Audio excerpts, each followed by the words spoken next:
धरती के बिल्कुल गहरे अंदर आखिर छिपा क्या है? इंसानों ने आज तक पृथ्वी के केंद्र की बहुत कम ही खोज की है। ज्यादातर कल्पनाएं उस मशहूर किताब journey to the centre of the earth से आती हैं, जहां विशाल पेड़ों जैसे मशरूम फॉसिल और अजीब अजीब फूलों की दुनिया दिखाई जाती है। अर्जुन एक यूनिवर्सिटी में जियोलॉजी का डॉक्टर है। कई साल पहले उसके बड़े भाई विक्रम एक एक्सपीडिशन के दौरान रहस्यमय तरीके से गायब हो गए थे। तब से अर्जुन को बार बार वही सपना आता है। सपने में विक्रम एक डायनासोर से भागते हैं, सामने एक गहरी खाई आ जाती है और गिरते हुए अर्जुन का नाम पुकारते हैं। अर्जुन अक्सर अपने भतीजे रोहन को उसके पिता की बहादुरी की कहानियां सुनाता है। एक दिन उसे एक पुरानी किताब मिलती है जिसमें विक्रम ने जियोलॉजिकल सेंसर के डेटा दर्ज किए थे। जब अर्जुन उन रिकॉर्ड्स की तुलना आज के डेटा से करता है तो हैरान रह जाता है। दोनों बिल्कुल एक जैसे हैं, लेकिन आइसलैंड के पास के डेटा में अजीब गड़बड़ी दिखती है। सच जानने के लिए अर्जुन रोहन को साथ लेकर आइसलैंड जाने का फैसला करता है। वहां उन्हें एक लोकल गाइड मिलता है, कबीर, जो एडवेंचर का शौकीन है और आसपास के ज्वालामुखियों को अच्छी तरह जानता है। सुबह होते ही तीनों उस जगह पहुंचते हैं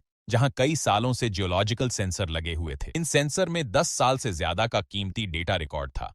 अचानक मौसम बदलता है, तेज बिजली और तूफान शुरू हो जाता है।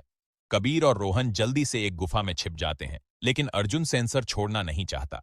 जैसे ही वह सेंसर निकालता है, आसमान से लगातार बिजली गिरने लगती है। मजबूर होकर उसे सेंसर फेंकना पड़ता है। तीनों किसी तरह बच तो जाते हैं, मगर गिरते पत्थरों से गुफा का रास्ता बंद हो जाता है।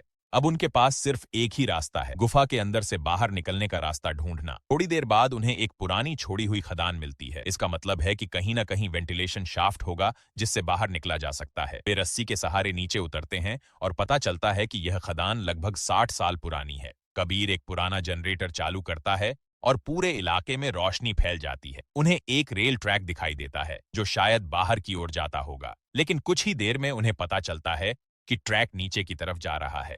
खदान की ट्रॉली तेजी से अंधेरी सुरंगों में दौड़ने लगती है। एक मोड़ पर रोहन अलग रास्ते में निकल जाता है। दूसरी तरफ अर्जुन और कबीर देखते हैं कि आगे ट्रैक ही खत्म हो गया है। कबीर आखिरी पल में छलांग लगाकर अर्जुन की ट्रॉली में कूद जाता है। फिर दोनों रस्सी और लोहे के भाले की मदद से ट्रॉली से बाहर निकलते। तभी रोहन अपनी ट्रॉली रोककर उनके पास पहुंच जाता है। आगे बढ़ते हुए वे एक विशाल भूमिगत गुफा में पहुंचते हैं। यहाँ चारों तरफ लाल माणिक, पन्ने और मुट्ठी जितने बड़े हीरे पड़े हुए हैं। नजारा देखकर तीनों दंग रह जाते हैं, लेकिन अर्जुन सावधानी से आसपास देखता है और समझ जाता है कि उनके ठीक ऊपर ज्वालामुखी का क्रेटर है। अचानक जमीन में दरार की आवाज आती है। उन्हें पता चलता है कि वे माइका की बेहद पतली और नाजुक चट्टान पर खड़े हैं जो जरा सी हलचल से टूट सकती है। रोहन धीरे धीरे वापस लौटने लगता है, लेकिन तभी उसके बैग से एक हीरा गिर जाता है और चट्टान को छेद देता है। अगले ही पल जमीन टूट जाती है और तीनों गहरी खाई में गिरने लगते हैं। पता नहीं कितनी देर गिरने के बाद वे एक झरने के साथ नीचे एक पानी के तालाब में गिरते हैं। किसी तरह तैरकर बाहर निकलते हैं